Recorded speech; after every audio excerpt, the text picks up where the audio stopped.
Hello friends, Manisha મસાલા મેજિકમાં આપનું સ્વાગત છે. આજે આપણે બાળકોને ભાવતા પાઉંભાજી પિઝા બનાવીશું, જે ઓવન વગર પણ તવા ઉપર ખૂબ જ સરસ બને છે. તો ચાલો અહીં પાઉંભાજીના પિઝા બનાવવાની રેસીપી શરૂ કરીએ. પાઉંભાજીની ભાજી બનાવવા માટે અહીં મેં 500 ગ્રામ ફુલાવર, 2 નંગ બટેકા, 150 ગ્રામ વટાણા અને 3 નંગ રીંગણને છાલ કાઢીને સુધારી લીધા છે. ત્યારબાદ એક કુકરમાં થોડું પાણી ઉમેરીને તેમાં ફુલાવર, બટેકા, વટાણા અને રીંગણા ઉમેરીને અડધી ચમચી જેટલું મીઠું એડ કરીને ઢાંકણ બંધ કરી લઈશું. અહીં ગેસની ફ્લેમ હાઈ રાખી એક સીટી વાગે એટલે ગેસની ફ્લેમ 10 મિનિટ સ્લો રાખીને પછી ગેસ બંધ કરી દઈશું.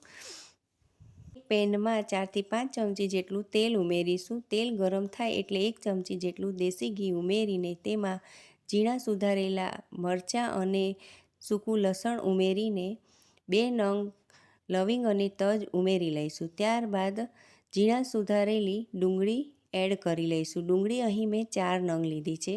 ત્યારબાદ 4 નંગ ટમેટાને આ રીતે ઝીણા કટ કરી લઈશું અને તેમાં એડ કરી લઈશું. ત્યારબાદ બધું બરાબર મિક્સ કરીને સ્વાદ અનુસાર મીઠું અને અડધી ચમચી જેટલી હળદર ઉમેરીને એકવાર બરાબર મિક્સ કરી લઈશું. હવે 5થી 7 મિનિટ સુધી ઢાંકણ ઢાંકીને ગેસની ફ્લેમ સ્લો રાખીને આપણે ચડવા દઈશું. હવે જે કુકરમાં આપણે ભાજી બાફવા માટે રાખી હતી તેને આ રીતે બરાબર મેશ કરી લઈશું. 5થી 7 મિનિટ પછી આ રીતે એકવાર આપણે ડુંગળી ટમેટાને બરાબર હલાવી લઈશું. બધું બરાબર મિક્સ થઈ જાય એટલે મેશ કરેલી ભાજી આપણે તેમાં ઉમેરી લઈશું. બધું બરાબર મિક્સ થઈ જાય એટલે આપણે અહીં મસાલા કરીશું. 1.5 ચમચી જેટલું લાલ મરચું પાવડર, અડધી ચમચી ધાણા જીરું પાવડર, થોડી ઝીણી સુધારેલી કોથમરી ને 5થી 7 નંગ જેટલું ઝીણું સુધારેલું લીલું લસણ ઉમેરીને બધું બરાબર એકવાર મિક્સ કરી લઈશું. હવે ગેસ બંધ કરીને એક મીડિયમ સાઇઝના લીંબુનો રસ અને ઝીણી સુધારેલી કોથમરી ને અડધી ચમચી જેટલો પાઉંભાજીનો મસાલો ઉમેરીને બધું ફરીથી એકવાર બરાબર મિક્સ કરી લઈશું. આ ભાજી પિઝા માટે યુઝ કરવાની હોવાથી ભાજી આ રીતે આપણે થીક જ રાખીશું.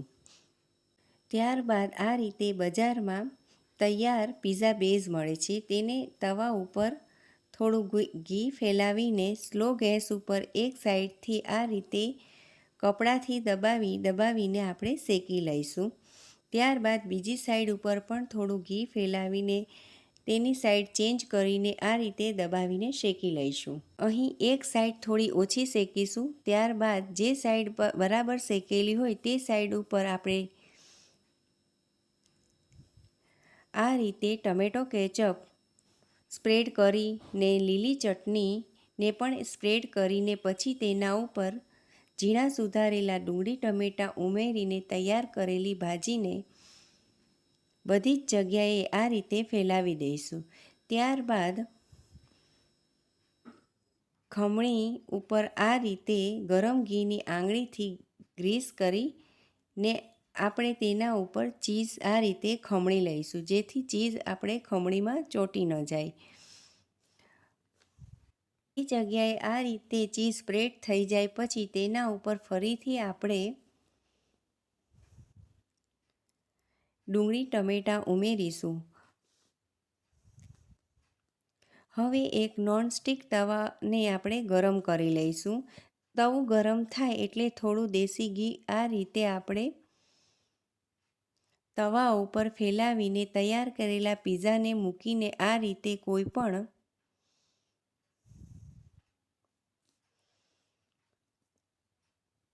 ઊંધું વાસણ આપણે મૂકીને 2 મિનિટ સ્લો ગેસ ઉપર થવા દઈશું.